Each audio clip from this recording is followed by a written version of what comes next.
Selamat sejahtera kepada semua. Kami dari kumpulan 5 Evasena telah memilih tema falsafah ekonomi. Tajuk kumpulan kami ialah pengangguran di Malaysia. Berikut adalah senarai peranan ahli kumpulan kami.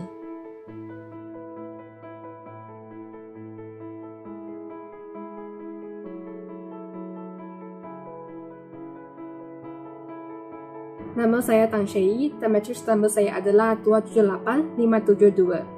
Yang pertama, kaedah dokumentasi ini digunakan bagi mencari maklumat yang berkaitan dengan pengangguran. Maklumat yang dicari dalam kaedah dokumentasi ini adalah definisi, langkah, kesan, dan punca pengangguran. Saya ambil selama 2 jam untuk melengkapkan kaedah ini dengan melayari internet. Contohnya, Google artikel dan sebagainya. Tujuan kaedah dokumentasi di bahagian saya adalah mengenal pasti definisi pengangguran. Seterusnya, kaedah dokumentasi dapat memudahkan kerja kerana kita dapat analisis pengangguran dengan cara penulisan yang mudah difahami oleh setiap individu. Salam sejahtera, nama saya Shanmuga Priya Balakrishnan, matriks nombor 278530. Bagi tugasan saya ialah punca berlakunya pengangguran. Saya menggunakan kaedah dokumentasi untuk menyiapkan tugasan ini. Saya ambil selama 2 hari untuk mendapatkan maklumat yang berkaitan dengan punca berlakunya pengangguran dan untuk menyiapkan tugasan ini. Adalah link dan screenshot bagi artikel dan juga jurnal yang saya rujuk. Contohnya artikel daripada Berita Harian. Assalamualaikum. Saya Siti Fatimah binti Kamarudin, bernambah matrik 278469. Tujuan saya menggunakan kaedah ini adalah untuk mencari maklumat berkaitan isu pengangguran. Saya mencari maklumat ini menggunakan beberapa laman web dan mengambil masa selama 3 jam untuk menyelesaikan pencarian maklumat tersebut.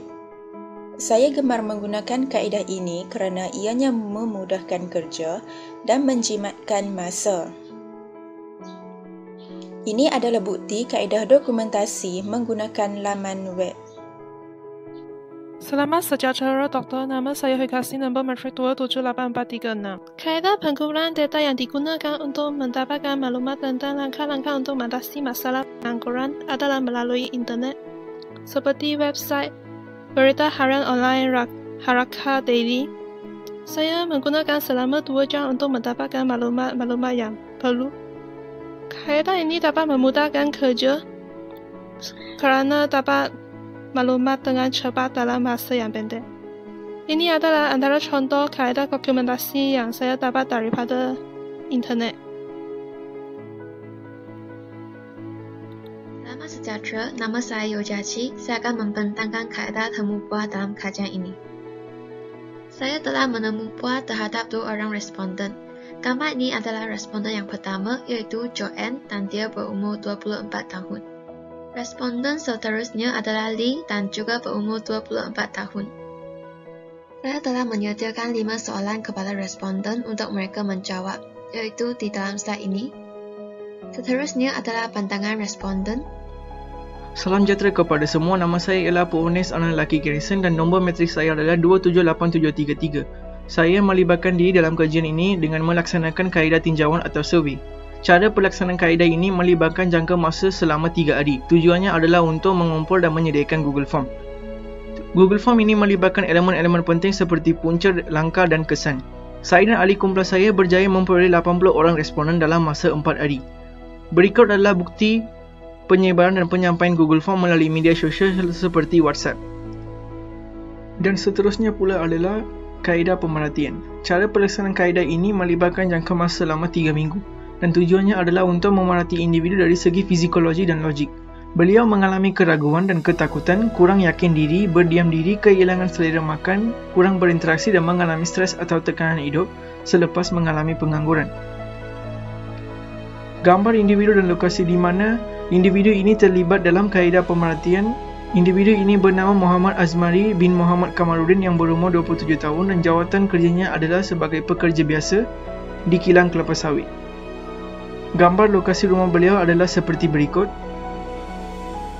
dan gambar lokasi kilang beliau, di mana di Kampung Sembrong, Keluang Johor, Kilang Sawit Keluang Johor.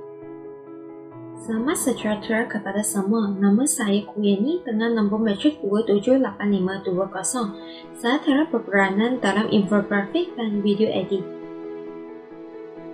Dalam proses membuat infografik, saya telah mengumpul dan menganalisis maklumat daripada kaedah dokumentasi, kaedah survei, kaedah temubual, dan kaedah pemerhatian.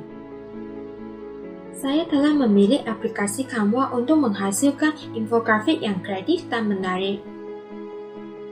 Dalam tugasan video edit, saya telah menggabungkan semua video ahli kumpulan kami dengan menggunakan aplikasi Movavi Video Suite untuk menghasilkan video ini. Assalamualaikum, saya Nur Aini binti Taha memegang kad nombor matrik 278674.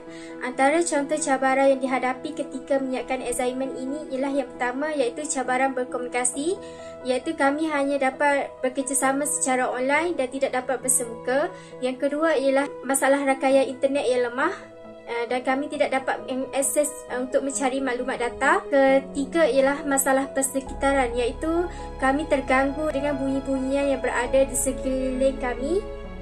Nama saya Nur Emilia Atirah binti Zaini, nombor matrik 278371. Mengatasi masalah ketika menyiapkan tugasan, kami telah melakukan pembahagian kerja yang sama rata dengan menggunakan Padlet, platform yang menggunakan internet yang rendah untuk berbincang. Kami memastikan setiap tugasan disiapkan pada waktu yang telah ditetapkan. Kami telah memilih waktu yang sesuai untuk melakukan perbincangan. Itu sahaja daripada kumpulan kami. Sekian, terima kasih.